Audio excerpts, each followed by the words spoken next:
Assalamu alaikum wa rahmatullahi wa barakatuh and welcome to lesson number 7.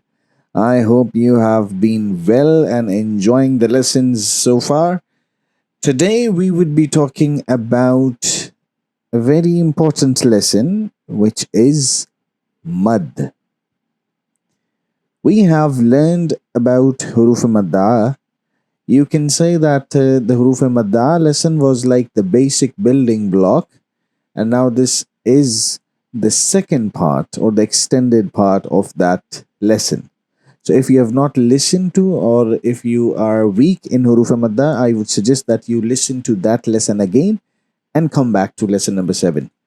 So today we'll be talking about the introduction of Mad. What are the three key ingredients and what are the conditions to remember? And then we are going to do a lot of practice. Without wasting any time, let's jump into the lecture.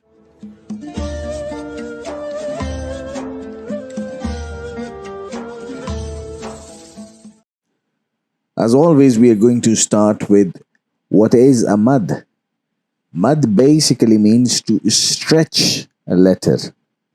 When we learned about huruf madda, what we did, we stretched the normal harakats. We stretched the fattah, we stretched the dhamma, we stretched the qasra, which normally we do not. So this is what a mad does. It is to stretch a letter. Now, in this lesson, we would be talking about different cases and different rules of mad where we would stretch it.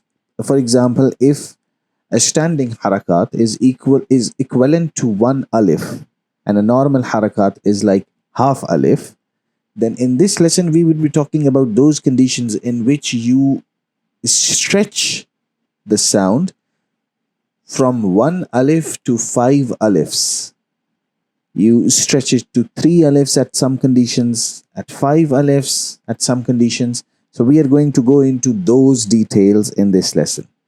So we would be talking about, I have segregated the lecture into three parts: the prerequisites, the types, and the conditions. So we would be talking about these three key ingredients when we talk about the mad. So I would try to make it very simple so that you are not overwhelmed with so many different terms like mad asli, mad far'i. There's a hamza after huruf mad, there's a sukoon biljazam, sukoon bil tashdid, and all of that. So you do not have to worry about these difficult terms. I would try to make it very simple, and inshallah, you're going to understand it very easily after the lesson. So we have three key ingredients. We have the prerequisite, we have the type, and then we have the condition. First of all, let's talk about the prerequisite. What is the prerequisite of mad? Now you have to understand the prerequisite is basically the conditions where you would even consider whether you would be stretching the letter or not. So it is very easy to understand the prerequisite because there would be no mad at all other than huruf madda and leen waqfi. What is leen waqfi? It basically means when you're doing the waqf at huruf leen. We know what are the huruf madda and huruf leen. We are very clear with these understandings. So the mad would only occur when there is huruf madda or there's leen waqfi. So it is very easy to understand now. We are only going to consider huruf madda. For example, we have this kaif. If we are stopping here, then it would become leen waqfi. Alam tara kaif, like that. So just look at this surah and identify only huruf madda. So we have this ashabil fil, fi tadlil, ababil, tarmi, bihijah, sijil, ma'kul. So these are all the huruf madda that we have already learned. So the prerequisite makes life very easy. We are only going to consider the mad where there is huruf madda. That's it. We're not going to consider any other letter. Then we have the type. So we have two types of mad. We have mad asli and we have mad far'i. Now mad asli is what we learn in huruf madda, that where you stretch it equal to one alif. The condition is that if there's any letter other than hamza, jazm or tashdid, there's any letter after huruf madda. The prerequisite is huruf madda. So you have to remember that. We are not changing the prerequisite. You are considering the mad only and only if there's huruf madda. So when there's huruf madda, the second thing that you are going to consider is what is the letter right after huruf madda. Is it a hamza, is it a jazm, or is it a tashdid? If it is any of the three, then it is mad far'i. Then you stretch it from 3 to 5 alifs. Now, if we talk about the conditions, you see all of these terms, mad lazim, you do not have to get overwhelmed with these conditions. What you are going to do is, we are going to remember what we have learned in the previous slide, and that is, we are only going to consider the mad, after which there's hamza, tashdid or jazm, as we have learned in this. If there is hamza, tashdid or jazm after huruf madda, we stretch it from 3 to 5 alifs. Otherwise, we only stretch it to 1 alif. So if there is other letter other than hamza, jazm or tashdid, you stretch it equal to 1 alif. That is like stretching it equal to a standing haraka. So you have to remember only these two principles. There should be huruf madda, the prerequisite, and then what is after huruf madda. For example, in this case, you have huruf madda, you have zabar preceding alif, and then you have a tashdid right after that. So you're going to stretch this. وَوَجَدَكَ ضَالًّا فَهَدَى. Now there's also this symbol in the Quran which makes it easy for you to recognize where there is mad. So this is the symbol for the longest mad. So this mad is equal to 5 alifs. So this is the longest mad in Quran. So whenever there is this symbol, then you stretch it. And if you're reciting it in namaz, then you are not looking at the Quran. So you have to remember these rules then. If you have huruf madda, and after huruf madda, there is tashdid or hamza or jazm. Now in this case, there is hamza. So you're going to stretch it. You're going to stretch it for 5 alifs, equivalent to 5 alifs.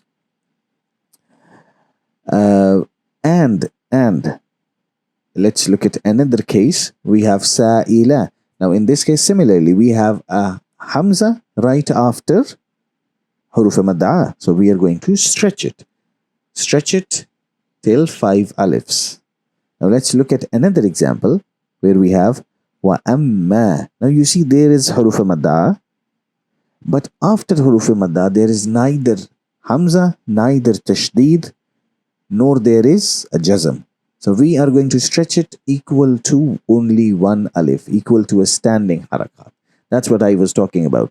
So you only have to remember whether you have hamza, tashdid or jazm.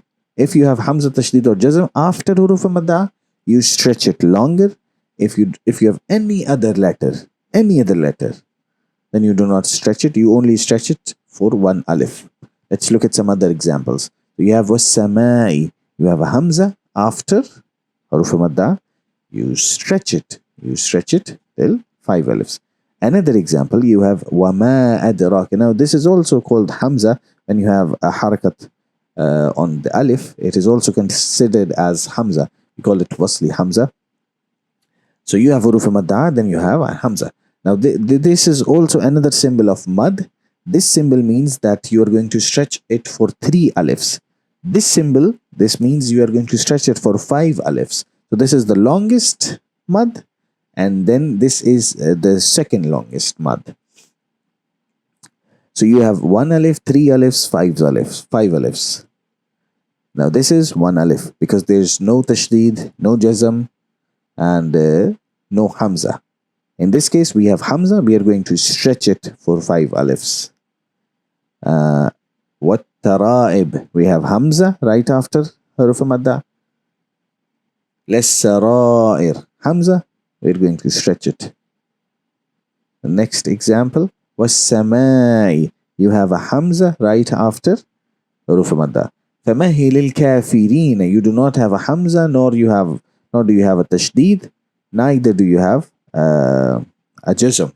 So you're not going to stretch it for 3 or 5 alifs. You're only going to stretch it for 1 alif. Now let's look at some other examples. We have inna anzalnahu. This is also stretched because there is a Hamza right after huruf madda. And this symbol, it means we are going to stretch it for 3 alifs. We also have wama adraka. We are going to stretch it for 3 alifs. Tanazzalul malaikatu. Now we are going to stretch it. Why? Because we have a Hamza right after huruf madda.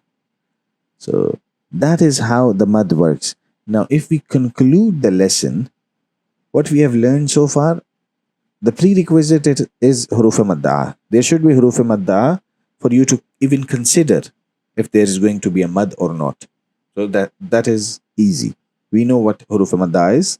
Zabar before alif sakin, pesh before waw sakin, and zair before ya sakin. So the first prerequisite, easy to remember, huruf madda. What is the second thing to remember? If there is one of the 3 things after huruf madda, what are the 3 things? Tashdid, Hamza, Jazm. If you have one of these 3 things after huruf madda, you're going to stretch it either for 3 alifs or 5 alifs.